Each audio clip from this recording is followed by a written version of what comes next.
It's fantasy football bets and picks presented by PrizePicks. It's JT Hayes Jr. at JT Hayes Jr. on Twitter. It's week 7, and we've got a really interesting slate this week, 10 games. And if by week 7, with all of the content that we put out during the Major League Baseball season centered around PrizePicks, and now 7 weeks into NFL, if you're not playing PrizePicks, you're truly missing out. And in addition to just the regular greatness of PrizePicks, and PrizePicks, of course, they set their lines over under DraftKings fantasy point scoring. And the Mayo Media Network has a delicious contest in there where every week you choose 5 picks. Your wager has to be $7.11. You pick the over or under. There are some big prizes at the end of the season in PrizePicks dollars on the site, $3,000 to first place. There's even a prize if you've been playing every week and you've been doing really poorly. Don't worry, there's a prize for the person that comes in absolutely dead last. And we've been doing pretty good at these prize picks. Tambo and myself last week had a little bit of a hiccup with Taylor Heineke. Of course, midweek, I saw that Terry McLaurin was questionable, and I said, maybe I should come off of Taylor Heineke. And I didn't do it enough, Bobby Gomes. Bobby Gomes joining me here. I'll bring him in a second. My second pick was Brandon Cooks. He got there for PrizePicks. He kind of was okay for DraftKings. Definitely not on any of the number 1 place finishers, but very interesting week. And we're moving into a very interesting week. Bobby Gomes, my buddy Tambo, was stopped at the border with all the money that he has because he's been winning at PrizePicks, and he turned back. That's a joke. He's actually moving into his new house this weekend. That's awesome news for Tambo. But my buddy from Run Pure Sports, Bobby Gomes. Bobby, what's going on? How's the season been? And just before you even get started, the last time we were on, you had what was maybe the most prescient call of the season so far, with a talk and a pick about Gio Bernard against the Rams when Ronald Jones was going to be out, and Gio Bernard absolutely smashed, in particular for his price. What's going on, man? How you doing? Yeah, going well. Loving NFL this year. Definitely, it's my favorite DFS sport to play. So outside of PGA and NFL, pretty much. Yeah, it's been great. Just the season's flying by, right? Week 7. I know we've added a game this year, but it just, me and DC were talking about this. It's just as quick as the season starts, it goes just as fast. So trying to soak in every moment of NFL football for the time being. Absolutely. It's every Sunday is like almost just an incredible day. Obviously, it starts early for me with myself, Tambo, and AP at Run Pure Sports doing the Off the Chalk show at 8:45 a.m. on Sunday. And Bobby, I'll be honest, I don't listen to a lot of content at all. I try and keep myself focused on what my process is. But one of the pieces of content that I have come to rely on every single week, I was away last weekend, I even listened to it late Friday night, was the News Dump show that you're on Friday night at Run Pure Sports. Where do you, it's Holden, and Tambo is on that show as well. And there's so much significant news coming out Friday night. Tell the people about that and where they can find you. Yeah, so you can find me on Twitter at Bobby Gomes DFS. We do the News Dump 4 o'clock this week. It's an earlier start, 4 and 4:30. So we'll be actually getting news while we're live and just trying to adjust to it. We're obviously, projections are kind of slow to update at that point because we're getting so much news, but we're just trying to figure like which way the slate's going to go and how it's differentiated from content that we've pretty much seen previously throughout the week. If you're following DFS content. That's right. And it's at 4 o'clock because guess what? As Bobby and I were talking about before we started to record this, the NBA is back. And if you're not a member of Run Pure Sports, then jump on in and use code RPS NBA 15% off of your first month's payment. And if you haven't signed up to PrizePicks, sign up right now, use code MMN and get a $100 deposit match. What does MMN stand for? The Mayo Media Network, which you should be subscribing to and liking this video as well. Now, we're going into week 7. Bobby, I'm going to give you my prize picks first, and I'm going to start with one that makes me a little bit queasy. a little bit queasy every time I pick this player because it didn't work out for me early in the season, but it seems like Arthur Smith and the Falcons have kind of gotten the hang of the play calling. It seems like he's gotten a better feel for the players on his roster. And I'm wearing my Atlanta Braves gear tonight, hoping that they can close out the Dodgers here. But also, I think it's a really good matchup for the Atlanta Falcons. And Matt Ryan is sitting at just 5.7K on DraftKings. And I think for Matt Ryan, I think this is a really, really good matchup against a depleted Miami Dolphin secondary. But I'm jumping ahead of myself because I need to get to my prize picks. I need to talk about my prize picks first. And one of them is also on the Atlanta Falcons. It's a guy that the first couple of weeks of the season, if you remember, I was lamenting the fact that Cordy Patterson was a key focal point of the Atlanta Falcons offense. But you could argue he hasn't just been good. He's been great. He's been used in a role in Atlanta similar to the role that we've seen in the past with Saquon Barkley, with Christian McCaffrey. He's getting the rushes. He is getting the passing targets out of the backfield, and his rushing prop this week on PrizePicks is over 37.5 yards. So I honestly think against the Miami Dolphins defense, he can get there in just one or two plays. So I'm going to take the over on Cordy Patterson at 37.5 yards. And then the second play, he had a bad bout with Chipotle, Bobby, and I've been there myself, right? Some of the tasty foods, they leave a mark. It takes a little while to get over them. But in the second half of the Titans game against the Chiefs, he looked as good as he's looked all year long. I'm talking about A.J. Brown. I'm going to take the over on 67.5 receiving yards. So Cordy Patterson, A.J. Brown, I was 1 for 2 last week, 2 for 2 the week before. I'm hoping for a rebound here of 2 for 2. What do you think about the prize picks this week? Yeah, so for me, Chuba Hubbard's a guy at the running back position. I think the prop on prize picks is 73.5. I'm going to take the over versus the Giants. He's obviously seen an uptick. Well, recently when the Panthers decided they're going to just play like Christian McCaffrey was in the offense. So I don't mind the over on the 73.5 for Chuba Hubbard versus the Giants. And I'm actually on the other side of the Cordell Patterson for my prize picks. I'm under 37.5. I know he's been utilized more on the offense this year. DK line has him at 35. 37, I think you're getting a little value on the under relative to prize picks. So I'm taking the under on Cordell Patterson for the rush yards. Yeah, so first, a little bit of disagreement, but it'll work out one way or the other. Yeah, so first time this season we have been on the opposite sides of the same pick, and it's interesting. I could certainly I think the 37.5 is low. He got the 12 or 13 carries against the Jets and got to 54 yards. The Miami defense much more porous against the run, but we'll have to see what happens. So you're going on I think I might be on the losing side here. I just took the line value. I was looking quick. I'm just waiting. Right. I feel like all the public's going to be on Patterson, right? It's a great spot. And he's getting kind of a bad number relative to DK on prize pick. So I don't know. I just went with the under there. I could definitely see it. If we see a situation where they go run heavy and they give Mike Davis the touches instead of Cordy Patterson, I could definitely see that. But we'll have to see. The public, the people watching, they're going to have to pick a side here. So we'll see what happens. We'll be talking about it on Sunday. But we'll go through now and give our picks per position. We'll start with quarterback.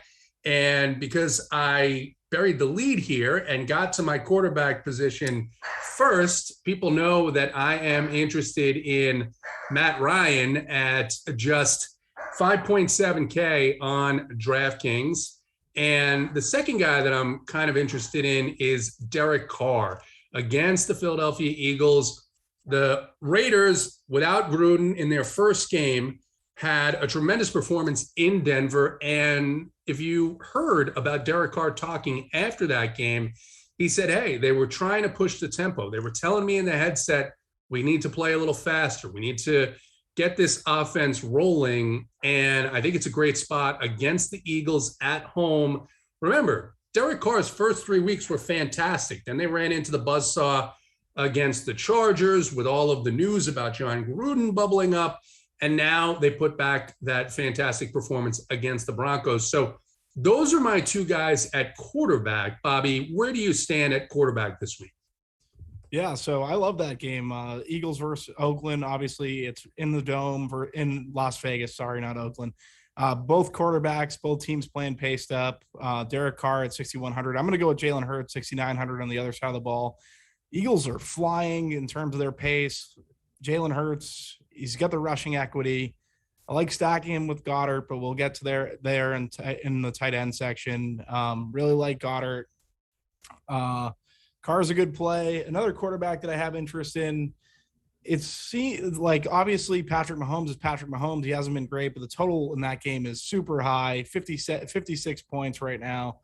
Really like Mahomes, really like that Tennessee game. So Jalen Hurts and Patrick Mahomes would probably be my two quarterbacks going into this week.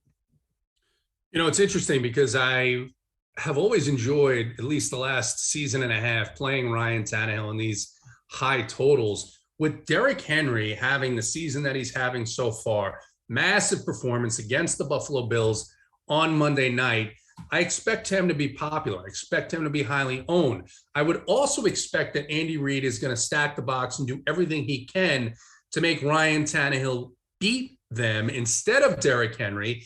Derrick Henry, of course, getting a couple of more passing targets out of the backfield as well. And one of the reasons why I like A.J. Brown is because I think the focus on Derrick Henry is going to open him up as well with Julio Jones out, presumably.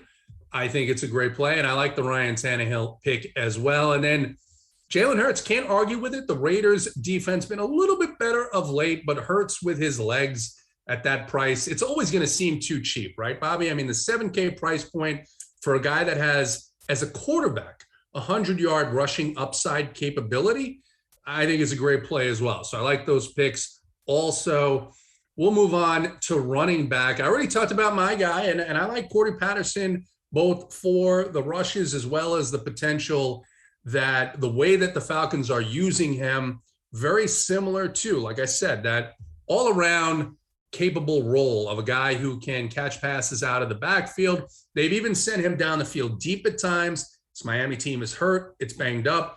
Bobby thinks that maybe we see more Mike Davis and he doesn't get there on the rushing side. But either way, I think he gets there in DFS. I'm stopping the hate on Corey Patterson. He should be. He's proven that he can be the focal point, at least one of the focal points of this Atlanta Falcons offense. So I like him a bit here. You talked about Chuba Hubbard. That's the second guy that I have written down here. The Giants giving out the most fantasy points to opposing running backs. And then a guy that should be and will be one of the highest owned guys on the slate is going to be Darrell Henderson against the Detroit Lions. Joe Mixon had a game against them last week. Every running back they've played has had a game against the Detroit Lions. And I don't see that changing this week. Bobby, where do you stand on the running back position? Yeah, for me, I'm looking at a guy like Leonard Fournette. We obviously do not know what the situation is with AB. If he's playing, if he's not playing, he's questionable right now. In terms of just for passing downs, I like Leonard Fournette.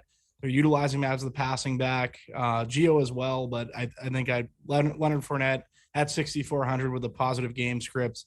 I really like him. If I had to look elsewhere, going into this game, like you hit on Chuba so you kind of stole my guy, but yeah, I really liked Chuba previously, but now I got to switch up on the fly.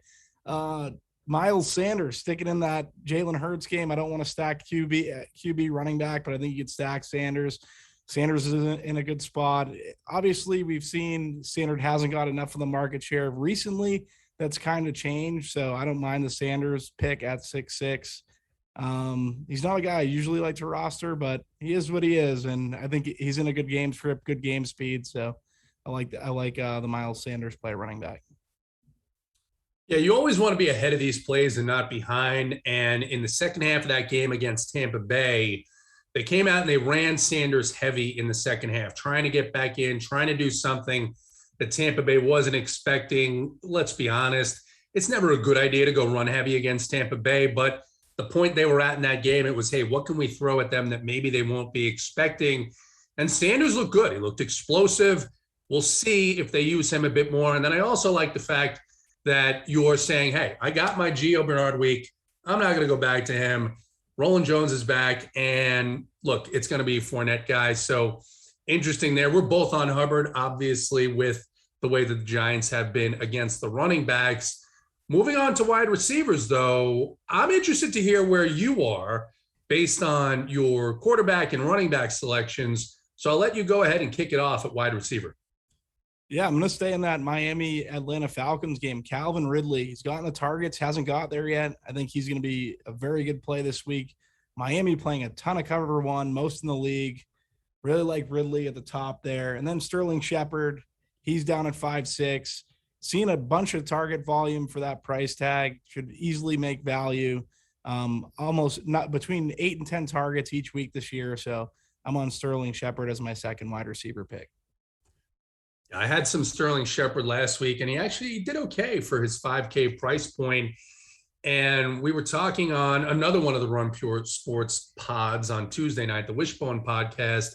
And I said, look, you have these 3 games with very high totals, not talking about the Tennessee-Kansas City game, but 3 of the games towards the later window where you have high totals, but they're 15, 16, 17-point spreads. And then just a few points below that, you've got that Carolina-New York Giants game, right, with just absolutely no defense there. So I like the Sterling Shepard call. I love the Calvin Ridley call. I like that game too. I like the Atlanta and Miami game, 2 teams where, you know, I think the second week of the season, I said, hey, you always take the quarterback against the Atlanta Falcons. Don't know if I can do it with Tua, just because the injury risk is so great with him. Look, football is a hard sport, but he seems to have a more difficult time than some others of staying in games. And even at his price point, which is nice, don't know if I'm going to get there this week. So I like those picks quite a bit. I've already talked about A.J. Brown. Good second half against the Bills. Great matchup against the Kansas City Chiefs, who should be focused on Derrick Henry. A couple of other plays that I like. One is got to be pretty obvious for a lot of people. It's got to be, right? It's just got to be. People are itching to play DeAndre Hopkins in this matchup against the Houston Texans, the team that traded him. He was pretty upset about that trade, saying, hey, I don't understand what happened. I can give more. I was loyal. I was dedicated to this team. He's just 7-7 on DraftKings. Again, it is a huge spread. It's one of those 15, 16, 17 game spreads. But I think DeAndre Hopkins wants to show Houston what they let walk away. So I like him a lot this week. And then the last guy I'll talk about, it's a game that I think is going to be pretty ugly. It's a game that I'm not interested in a ton of pieces in, but Jacoby Myers was a very popular play last week due to his price point. And the one way that you can get more out of your offense against the New York Jets is through the air. And Mac Jones has shown himself to be capable. The New York Jets defense is both banged up and missing some guys in the secondary. There's some things going on as they rebuild for like the 30th time in the last 10 years. As they rebuild, you know, Marcus May may be traded. Who knows? I like Jacoby Myers here quite a bit at just 5.3 on DraftKings. So those 3 guys are going to play central roles in my lineups this week. We'll move it along to tight end. And it's a week where you have Kelsey really priced up. You have Darren Waller really priced up. And I don't hate those plays, but I think it's one where I might be looking to pay down a little bit. And I'm looking at a couple of guys in particular. Games, Bobby, that we've already talked about. Dallas Goedert, activated off the COVID IR list. Just for 6, we know that Zach Ertz has been traded. Zach Ertz is now on the Cardinals. This opens it up for Dallas Goedert, who was getting 6 to 9 targets a game when he was splitting the time with Zach Ertz.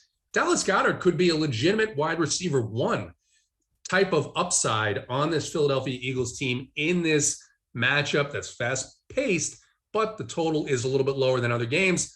And then a guy that I've played at least a handful of every single week, talked about the Miami and the Atlanta Falcons game. I'm not talking about Kyle Pitts, though. I'm talking about Mike Gesicki at just 4.7. I think those guys in the mid-range at tight end are very interesting this week based on how I think I'm going to construct my rosters. Bobby, what do you think about the tight ends this week? Yeah, tight ends for me, Mark Andrews and Kelsey. I think a lot of people are going to be paying down in the range that you're pretty much talking about with Goddard, with Gesicki, Ricky Seals-Jones. I don't mind paying up a tight end, going to a guy like Kelsey, going back to a guy like Kelsey. Obviously Kelsey was a big tournament play. Kelsey's always going to be popular, but he might not be as popular with the value that we do have a tight end. And then Mark Andrews at 6K versus the Bengals. He's crushed the Bengals in his career. I don't see a lot changing going forward. So those two tight ends for me would be, as of right now, where I'm kind of looking for tournaments. And I think they're definitely that you could say they're in play in some sort of cash game construction. We'll just have to see how the week plays out. Yeah, I don't think Kelsey's always in play for cash. So yeah, I don't think there's any question that they're in play for cash. And that Tennessee Kansas City game sitting at 56.5, 57, depending on what site you see it on, the game total. I do think one of the keys this week, and I want you to talk about this too. I think one of the keys this week is you've got Kansas City and Tennessee, right? You have the Rams and the Lions. You've got the Cardinals and the Texans, and you've got the Bucks and the Bears. I think one of the keys is going to be which pieces from these games can get to the ceiling. And if you can get that right, which is very difficult. It's very difficult on this slate, I think, because you also have the Packers and the Washington football team with a fairly decent enough total, but the spread is pretty big. And we've seen what Aaron Rodgers can do. We've seen what Aaron Jones can do. And I think the key here to this slate is you're going to look at Kansas City, Tennessee, and figure out which one of those guys can get to the ceiling in some of these other games, because there's some really underpriced pieces in games that could have shootout potential in the way where they're close. They're close at the end, and that gives guys the ability to get to that ceiling. Where do you see that in terms of this week with so many huge spreads with pretty good totals? Yes, a lot of high implied team totals with large spreads, meaning a lot of people are going to go to these lower owned just because obviously we have a lot of studs in this slate. I feel like a lot of cheaper stacks are going to be utilized, I would say. I don't know. I still probably would pay, everyone's going to be hitting the Oakland Miami game. They're going to be going to, like we said, Fournette is someone who's going to be extremely chalky. Then we have receivers like Brandon Cooks and Myers who are going to be in play for a lot of people. Guy that I like in one of these higher total games that may go overlooked. If AB sits or even if AB plays, Chris Godwin at 5'9", he's at a leverageable price tag for basically the chalk running backs and chalk wide receivers. So he's someone that I think can hit a ceiling outcome with the Tampa Bay Bucks having the third highest team total on the slate. I think they're at 30. Brady versus the Bears. He'd be leverage off Fournette. Pass catchers just leverage off Fournette, but I'm just thinking in general, if AB were to sit or even if AB played that short area passing game that they like to work, I think Godwin would be a guy that would be in one of those higher total games that might go undervalued that could hit a ceiling outcome. Yeah, I was actually looking at Mike Evans in that game at the low 6K price point as well, coming off of a flop game when they played the Eagles when it was all about Lenny Fournette, right? It was a Lenny Fournette and Antonio Brown game. Tom Brady got there again as well. So really interesting week. That's why, I talked about it. The news dump on Friday. We've got weekend content, core plays, a playbook, and beginning at 8:45, we have an off the chalk. We have the Morning Wood Show at 10 o'clock at RPS. Use code RPSNBA15 for 15% off of your first month's payment. And as you're doing that, you should be looking and seeing, well, maybe where should we be playing these PrizePicks, and use code MMN for the $100 deposit match on PrizePicks.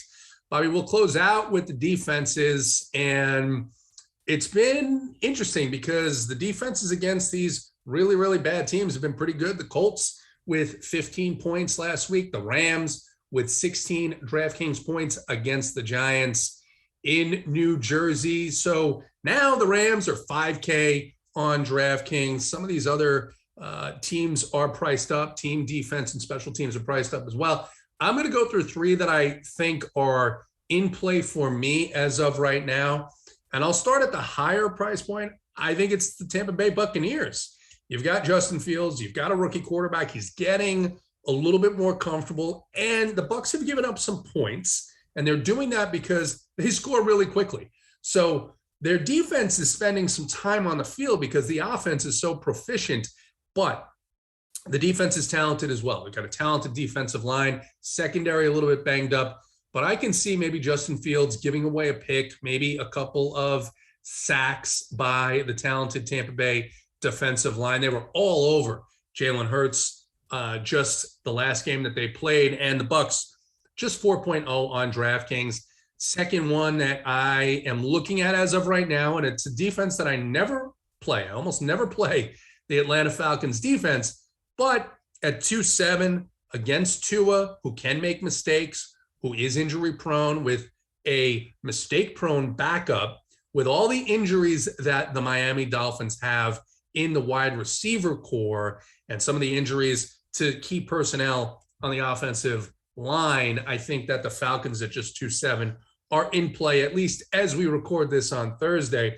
And then the last one that is intriguing to me, the Baltimore Ravens. They certainly had a much better game as a defense against the Los Angeles Chargers. And I think they're a more explosive offense at this point than the Cincinnati Bengals. So I do think that the Baltimore defense is in play at that 2.9K price point. Where do you think that you might land on defense this week? Is it a spot where you're looking to plug in a defense that you think is in the best spot given the state of the opposing offense? Or is it one where it's going to be salary based and you want to pay down? Or do you love a defense that you're going to do whatever it takes to get them in there? So last week I played the Cardinals just because Kareem Hunt was chalk. I usually play defenses to leverage chalk players if it works. I thought that was a really good spot last week with the Cardinals defense. As of right now, you can't really tell because we can't really figure out what the true optimal is or what the guys that the higher stakes guys are going to be playing. So for me, going to the back, like right back to the Cardinals versus this lowly Houston Texans team, I think's a really good play. They're at 3-1. Patriots versus Zach Wilson. They're getting a $500 decrease from the first time they played Zach Wilson and they hit a ceiling outcome. So I think they're in play. And yeah, haven't dug too deep into the defense, but let's go Giants versus Carolina. Chuba Hubbard.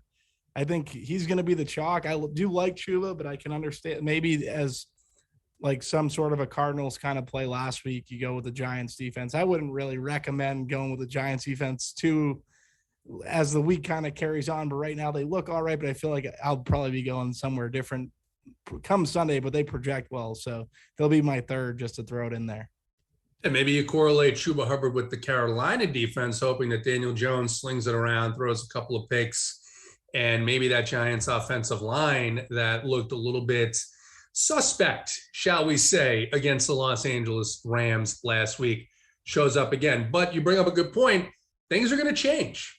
We're recording this Thursday. It'll be released Friday morning, and a ton of news to come Friday afternoon with injury reports. More news likely on Saturday and Sunday by this point in the season, week 7. And that's why.